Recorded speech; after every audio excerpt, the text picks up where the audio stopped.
नमस्कार दोस्तों, creative maths Marathi इस अपने यूट्यूब चैनल में आप सबका हार्दिक स्वागत है। आज हम देखने वाले हैं गद्य आकलन का ये जो पॉइंट है बहुत इंपॉर्टेंट है दोस्तों। हाथ में के 4 मार्क्स से 4 आउट ऑफ 4 मार्क्स इस टॉपिक में आपको मिल सकते हैं। गद्य आकलन है, गद्य जो है एक पैसेज जो है वो हमें दिया रहता है, उसे पढ़ना है और उस पैसेज को पढ़कर खाली हमें क्वेश्चन बनाने हैं दोस्तों, क्वेश्चन बनाने हैं, हमें प्रश्न तैयार करने हैं। ओके, तो आगे जाने से पहले एक रिक्वेस्ट है, अगर आप हमारे यूट्यूब चैनल पर नए हो और अब तक अपना चैनल नहीं सब्सक्राइब किया तो प्लीज़ अभी के अभी अपना चैनल सब्सक्राइब कीजिए और उसके बाजू में जो बेल का बटन है वो भी दबाइए, ताकि हमने अपलोड की हुई हर एक नई व्हिडिओ की नोटिफिकेशन आप तक पोहोचेगी। ओके, म्हणजे आम्ही जेव्हा जेव्हा एखादी नवीन व्हिडिओ आपल्या यूट्यूब चॅनलवर अपलोड करेल त्याची नोटिफिकेशन सगळ्यात अगोदर तुमच्यापर्यंत पोहोचेल। तर बघूया मित्रांनो, हा एक उतारा दिलेला असतो, तो उतारा नीट काळजीपूर्वक वाचायचा आहे आणि वाचल्यानंतर त्यावर आधारित प्रश्न तयार करायचे आहेत आपल्याला। फक्त प्रश्न तयार करायचे, 4 प्रश्न तयार करायला 4 मार्क। बघा, पुस्तक का मानव जीवन में बहुत महत्व है। मानव ने सर्वप्रथम पुस्तक का आरंभ अपने अनुभूत ज्ञान को विस्मृति से बचाने के लिए किया था। देखिए, मानव ने सर्वप्रथम पुस्तक का आरंभ क्यों किया था? ज्ञान को विस्मृति से बचाने के लिए किया था। तो यहाँ भी एक सवाल बनता है। विकास के आदिकाल पे भे पत्ते ताड़पत्र ताम्रपत्र आदि इस साधन ज्ञान संग्रह के लिए सहायक करते थे। देखो, विकास के आदि कालन में, इथं मे पाहिजे, भेच्या ऐवजी में, पत्ते ताड़पत्र ताम्रपत्र आदि साधन इस ज्ञान संग्रह के सहायक रहे। मतलब ज्ञान संग्रह करण्यासाठी, म्हणजे ज्ञानाचा संग्रह करण्यासाठी सुरुवातीला पत्ते ताड़पत्र असतील, ताम्रपत्र असेल यांचा वापर केला गेला।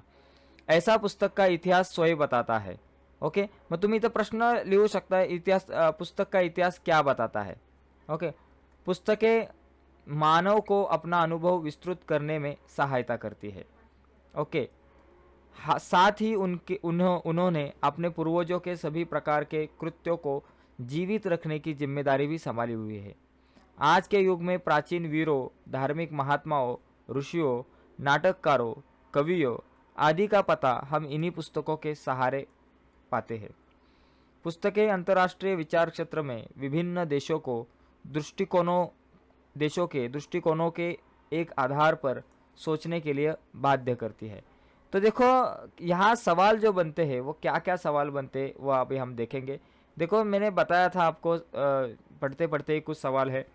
मानव ने सर्वप्रथम पुस्तक का आरंभ अपने अनुभूत ज्ञान को विस्मृति से बचाने के लिए किया था। तो यहाँ एक सवाल बनता है कि मानव ने सर्वप्रथम पुस्तक का आरंभ क्यों किया, ये एक सवाल बनता है। विकास के आदिकाल में पत्ते ताड़पत्र ताम्रपत्र आदि साधन इस ज्ञान संग्रह के सहायक रहे। तो हम यहाँ लिख सकते हैं कि विकास के आदिकाल में ज्ञान संग्रह के सहायक क्या थे, कौन सी चीजें थी, ये भी एक सवाल बन सकता है। ऐसा पुस्तक का इतिहास स्वयं बताता है। पुस्तकें मानव को अपना अनुभव विस्तृत करने में सहायता करती है।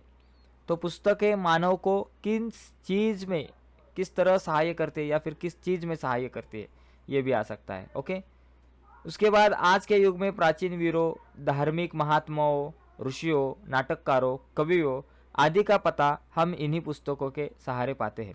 तो आज के युग में हम किन किन चीज़ों का पता पुस्तकों के सहारे पाते हैं, तो ये एक सवाल बन सकता है। पुस्तकें ही अंतर्राष्ट्रीय विचार क्षेत्र में विभिन्न देशों के दृष्टिकोणों को एक आधार पर सोचने के लिए बाध्य करती है। तो अंतर्राष्ट्रीय स्तर पर पुस्तक का महत्व क्या है, तो ये भी एक सवाल बन सकता है। तो बहुत सारे सवाल बन सकते हैं, मैंने कुछ सवाल यहाँ बनाए हैं। तो देखिए, यहाँ नीचे कुछ सवाल दिखते हैं कि मानव ने पुस्तक का आरंभ किस लिए किया था, इसको 1 मार्क, हर एक बराबर राइट सवाल को 1 मार्क है। पुस्तकें मानव या भानव हो चुका है, मानव की किस तरह सहायता करती है, यहाँ 1 मार्क। पुस्तकों से हमें किन की जानकारी मिलती है, यहाँ 1 मार्क। और अंतर्राष्ट्रीय विचार क्षेत्र में पुस्तक का क्या योगदान है या फिर पुस्तकों का क्या महत्व है, ऐसा भी लिखा तो भी चलेगा। देखो, अपने हिसाब से 4 क्वेश्चन बनाने हैं, 4 में से 4 मार्क्स यहाँ आपको मिल सकते हैं। क्वेश्चन बनाना है, खाली आंसर नहीं लिखना। तो बहुत आसान ये पैसेज रहता है, तो ये सवाल तो बहुत आसान है दोस्तों। 100% आपको ये वीडियो अच्छी लगी होगी तो प्लीज़ इस वीडियो को लाइक कीजिए और उसी के साथ अपने चॅनल को सबस्क्राईब करके उसके बाजू में एक बेल का बटन आहे वो भी दबाइए। तर मित्रांनो, लक्षात घ्या, एकदम सोपा प्रश्न आहे। इथं 4 पैकी 4 मार्क आपल्याला कुठल्याही परिस्थितीत मिळले पाहिजेत। फक्त नीट पॅसेज वाचायचा आणि फक्त प्रश्न तयार करायचे आहेत। 4 प्रश्न तयार केले तर तुम्हाला 4 मार्क आणि प्रश्नचिन्ह मित्रांनो देत राहा. ओके. शेवटी आणि आता याच्या जर तुम्हाला नोट्स हव्या असतील, हिंदीच्या बऱ्याचशा नोट्स आपल्याकडे आहेत, आपण बनवलेल्या आहेत, तर त्या नोट्स हव्या असतील तर व्हिडिओच्या खाली डिस्क्रिप्शनमध्ये मी लिंक दिले, तिथं क्लिक करून तुम्ही नोट्स आपल्या डाउनलोड करा. आणि त्याचबरोबर डिस्क्रिप्शनमध्ये मी आणखी एक लिंक दिले, ती लिंक आहे आपल्या टेलिग्रामच्या ग्रुपची, तर तो टेलिग्रामचा ग्रुपसुद्धा जॉईन करा. ओके मित्रांनो, बाय सगळ्यांना, धन्यवाद.